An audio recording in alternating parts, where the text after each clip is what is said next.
Hello friends, welcome to పల్లవి వంటిల్లు. ఈరోజు Puri curry రెండింటిని ఎలా తయారు చేయాలో చూద్దామండి. ముందుగా ఒక బౌల్ తీసుకొని అందులోనికి 2 కప్పుల గోధుమ పిండి వేసుకోవాలి. అర స్పూన్ చక్కెర వేసుకోవాలి. టేస్ట్కు సరిపడినంత సాల్ట్ వేసుకోవాలండి. 1 స్పూన్ బొంబాయి రవ్వ వేసుకోవాలి, సోజీ రవ్వ. ఇలా వేసుకొని వీటన్నిటిని బాగా కలుపుకోవాలండి. ఇలా ఒకసారి బాగా కలుపుకొని ఇందులో కొద్దిగా నీళ్లు వేసుకుంటూ పిండిని చపాతి ముద్దలా కలుపుకోవాలండి. ఈ పిండిలో చక్కెర, ఉప్మా రవ్వ కలుపుకోవడం వల్ల పూరీలు అనేది పొంగుతూ మెత్తగా సాఫ్ట్గా చాలా టేస్టీగా వస్తాయండి.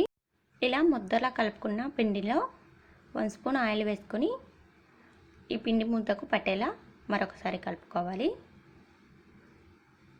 ఇలా ఆయిల్ మొత్తం పిండికి పట్టేలా కలుపుకొని దీనిపై మూత పెట్టి ఒక 10 నిమిషాలు పక్కకు పెట్టుకోవాలండి. 10 నిమిషాలు పక్కకు పెట్టుకుంటే సరిపోతుంది. ఆ 10 నిమిషాల్లోపు మనం కర్రీ ఎలా తయారు చేయాలో చూద్దామండి. స్టవ్ పై కడాయి పెట్టుకొని 2 స్పూన్లు ఆయిల్ వేసుకోవాలి. ఆయిల్ కొద్దిగా హీట్ అయ్యాక 1 స్పూన్ పోపు దినుసులు వేసుకొని ఫ్రై చేసుకోవాలండి. ఇవి కొద్దిగా ఫ్రై అయ్యాక ఇందులో సన్నగా పొడవుగా కట్ చేసిన ఒక ఉల్లిపాయను ఇలా వేసుకోవాలి. ఒక క్యారెట్ని సన్నగా కట్ చేసుకొని వేసుకోవాలి. ఒక బంగాళదుంపను సన్నగా కట్ చేసుకొని వేసుకోవాలి. ఇవి కొద్దిగా ఫ్రై అయ్యాక అర స్పూన్ పసుపు వేసి కలుపుకోవాలి. ఇవి కూడా కొద్దిగా ఫ్రై అవ్వాలి. తర్వాత కొద్దిగా కరివేపాకు, సన్నగా కట్ చేసిన పచ్చిమిర్చి ముక్కలు వేసుకొని ఒక మీడియం సైజు టమోటాను సన్నగా కట్ చేసుకొని వేసుకోవాలండి. ఇలా వేసుకొని వీటన్నిటిని బాగా ఫ్రై చేసుకోవాలి. ఇప్పుడు ఇందులో ఈ ముక్కలన్నీ మునిగేంత వరకు వాటర్ వేసుకుంటే సరిపోతుందండి. ఇలా వేసుకొని మంటను లో ఫ్లేమ్లో పెట్టి నీళ్ళన్నీ బాగా తెల్లేంత వరకు ఉడికించుకోవాలండి.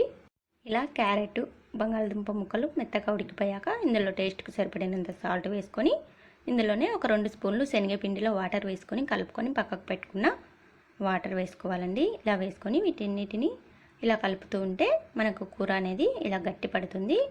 ఇలా మీకు ఏ స్టేజ్లో కావాలో ఆ స్టేజ్లో ఉన్నప్పుడు స్టవ్ ఆఫ్ చేసుకోవాలండి.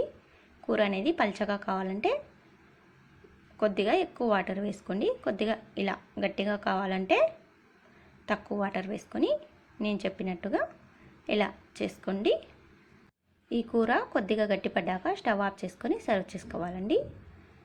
కూర రెడీ అయిపోయింది కదా. ఇప్పుడు పూరీలు ఎలా ఫ్రై చేయాలో చూద్దామండి. స్టవ్ పై ఆయిల్ పెట్టుకొని ఆయిల్ బాగా హీట్ ఎక్కనివ్వాలండి. ఆయిల్ హీట్ అయ్యేలోపు మనం పూరీలు ప్రిపేర్ చేసుకుందాము. మనం ముందుగా కలిపి పెట్టుకున్న పిండిని ఒకసారి బాగా మర్దన చేసుకొని ఇలా చిన్న బాల్స్లా చేసుకొని పెట్టుకోవాలండి. ఇలా చేసి పెట్టుకున్న పిండి బాల్ని ఒక్కొక్కటిగా తీసుకొని పొడి పిండిలో డిప్ చేసుకోవాలండి. ఇలా డిప్ చేసుకొని పూరీలా ఒత్తుకోవాలి. ఈ పొడి పిండి కూడా మైదా పిండి వాడుతున్నానండి. ఎందుకంటే మనం తీసుకునే గోధుమ పిండి బరకగా ఉంటుంది కాబట్టి మనం పూరీలు డీప్ ఫ్రై చేసేప్పుడు ఆ పొడి పిండి అంతా ఆయిల్లో పడి 2-3 పూరీలు ఫ్రై చేసుకోగా తర్వాత గసిలా వస్తుందండి. కాబట్టి ఇలా మైదా పిండితో కానీ ఆశీర్వాద గోధుమ పిండితో కానీ రుద్దుకుంటే మనకి ఆయిల్లో పొడి పిండి పడకుండా పూరీలు చాలా బాగా పొంగుతూ చక్కగా వస్తాయండి. ఇలా ఒక్కొక్కటిగా అన్నిటినీ రుద్ది పెట్టుకోవాలండి. ఎందుకంటే ఆయిల్ బాగా హీట్ అయ్యాక ఒక్కొక్కటిగా వేసుకోవాలి కాబట్టి అన్నీ ఒకేసారి రుద్ది పెట్టుకుంటే మనం ఒక్కొక్కటి వేసుకొని ఫ్రై చేసుకోవచ్చండి. రుద్దుకుంటూ ఫ్రై చేసుకుంటే పూరీలు అనేది సరిగ్గా ఫ్రై అవ్వవు, అలాగే ఆయిల్ అనేది ఎక్కువగా మాడిపోతుందండి. కాబట్టి పూరీలన్నిటినీ ప్రిపేర్ చేసుకొని పక్కకు పెట్టుకొని ఒక్కొక్క పూరీని ఆయిల్లో వేసుకొని ఫ్రై చేసుకుంటే పూరీలు అనేది చాలా బాగా వస్తాయండి. ఇప్పుడు ఆయిల్ బాగా హీట్ అయిందండి. ఒక్కొక్క పూరి వేసుకొని ఫ్రై చేసుకుంటున్నాను. చూడండి, పూరి వేసుకున్న తర్వాత ఇలా గరిటెతో ఒత్తుకుంటూ ఫ్రై చేసుకుంటే పూరీలు అనేది పొంగుతూ చాలా చక్కగా వస్తాయండి.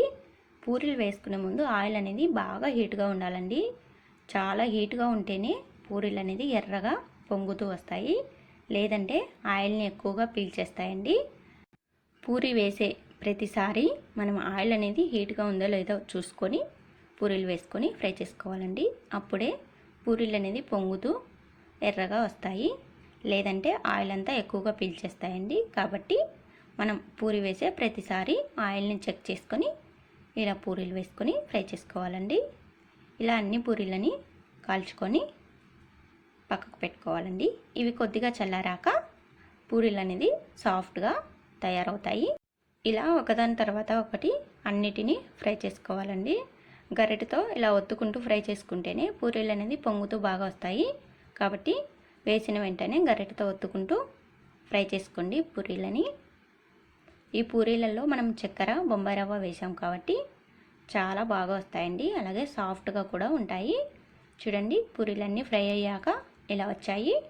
ఇవి కొద్దిగా చల్లారాక ఇలా సాఫ్ట్గా ఉంటాయండి. చూసారు కదా పూరీ కర్రీ ఎలా తయారు చేయాలో. ఈ వీడియో మీకు నచ్చితే లైక్ చేయండి, షేర్ చేయండి. పల్లవి వంటిల్లు ఛానల్ని సబ్స్క్రైబ్ చేసుకోండి. Thank you for watching friends.